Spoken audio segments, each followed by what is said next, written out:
my vest. It's splendid. Splendid.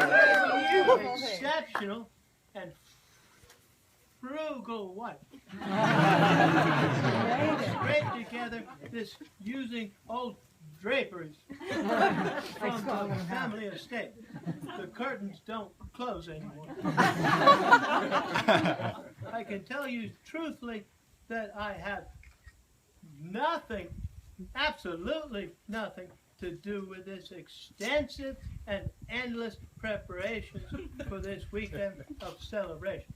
It's too exhausting. I never realized that self-adulation was so exhausting. Throughout the preparation, I have been a very bad errand boy. Some of my dearest friends and family are here tonight. But before I talk about them, there's a very special lady who isn't here tonight, Mary Thornton. Let's raise a glass.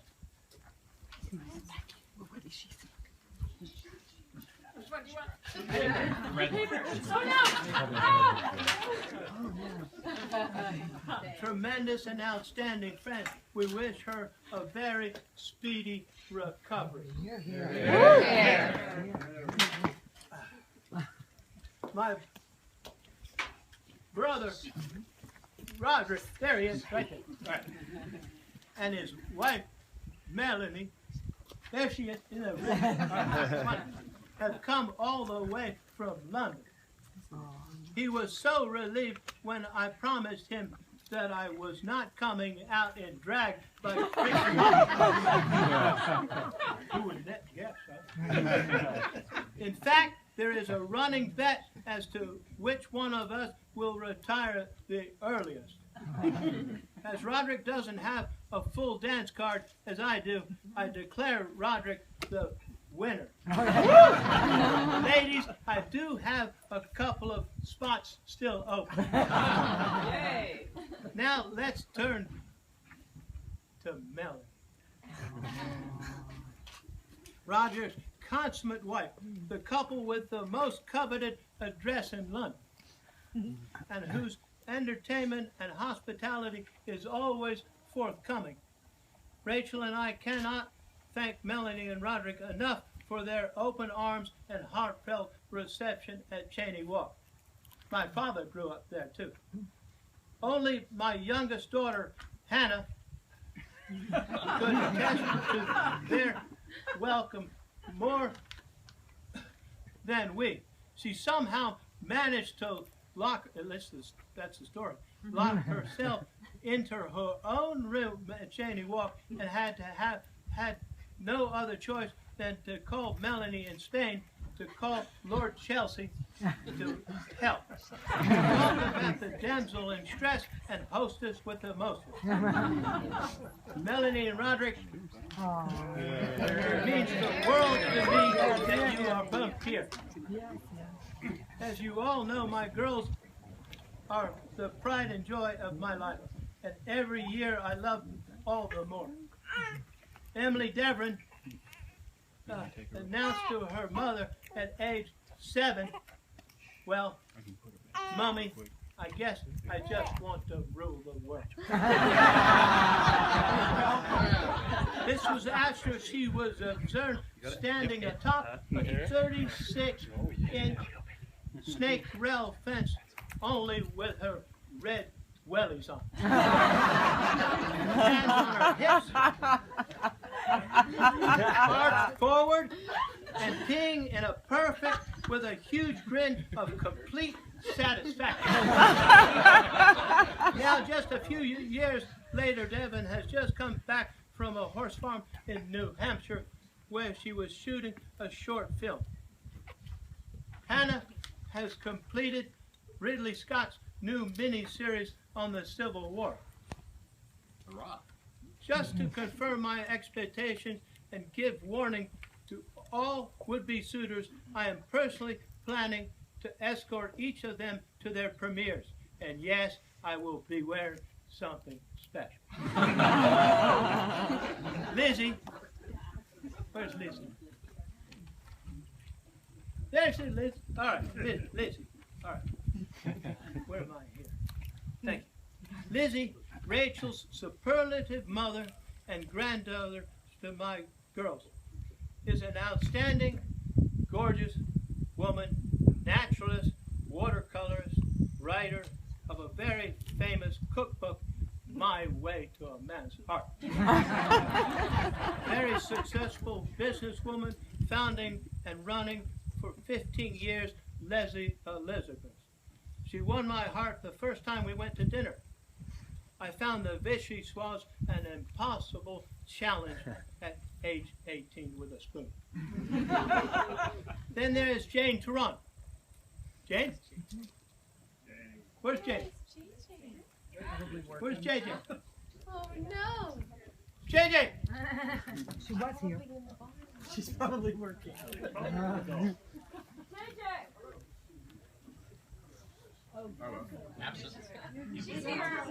Then there is JJ Turon, known affectionately as JJ or Canine Flo. Rachel's father's second wife. Goodness gracious, what was Tiger thinking letting both of these gorgeous, outstanding women go? I'm afraid that's it. He wasn't.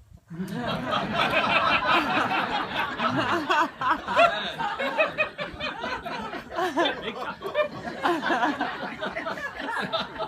He spent the next 30 years looking at no avail.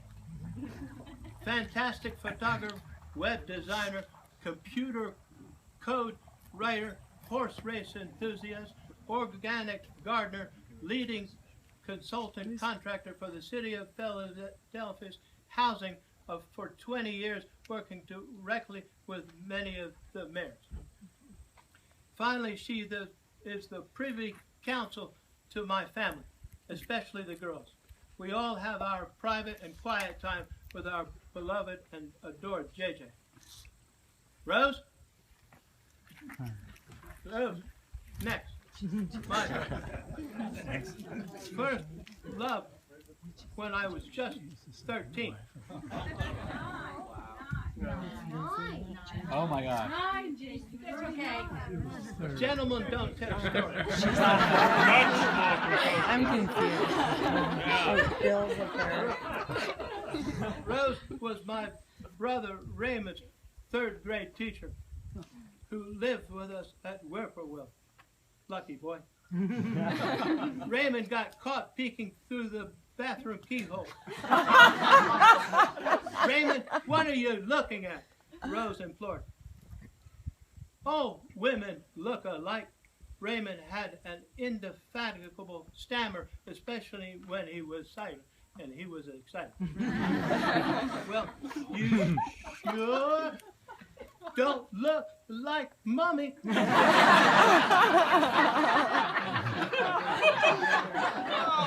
On another memorable occasion,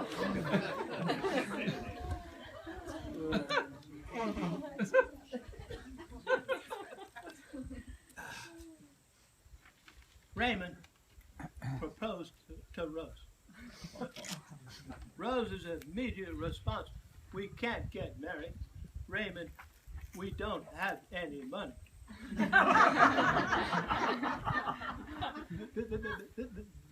That's all right, he said with a straight face. We'll have rich babies.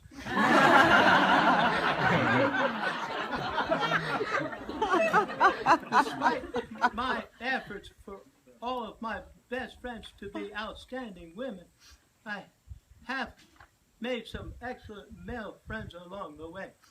Ethan Emery. There he is, Ethan Emery.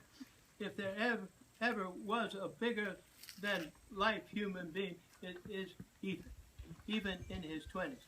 He was the smartest dressed man alive. Savile Row suits, gold earring, which he still has. All the Savile Row suits got stolen. Now he just They didn't fit either. Chinese pants. That's what you have them done? Chinese pants? Yes. Yeah.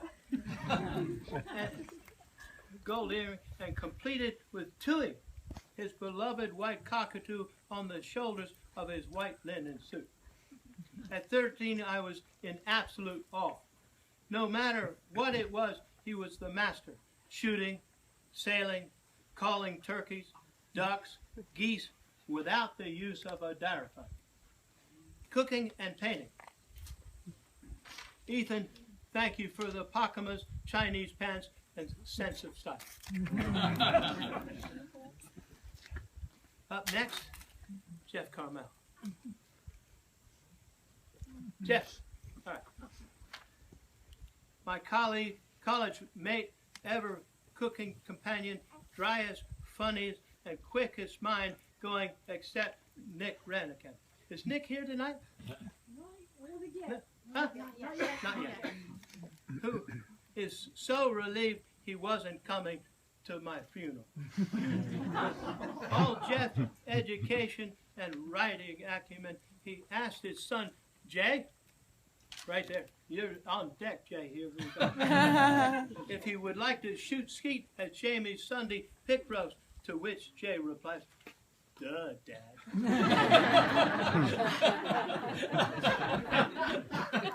You went to school, didn't you, Jay?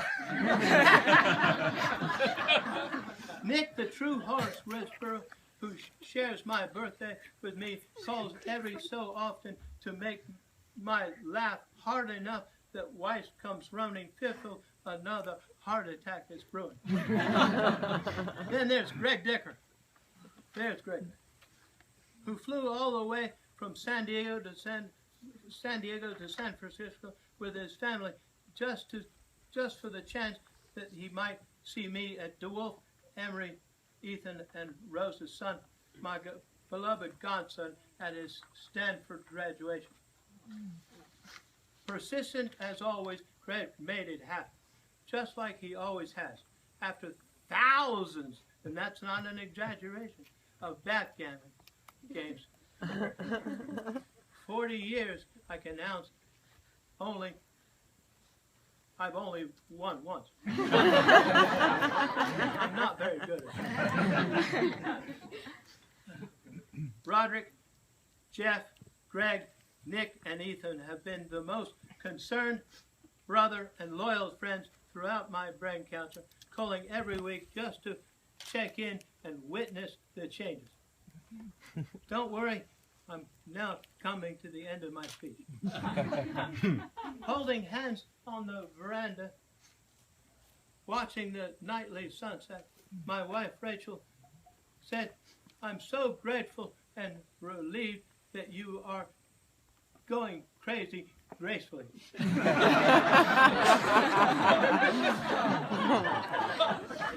true. Not only the statement, but crazy.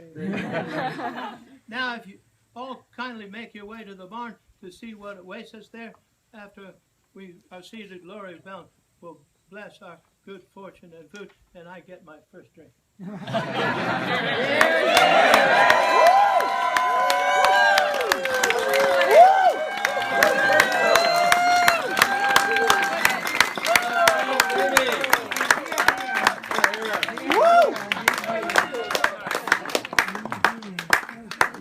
It was beautiful.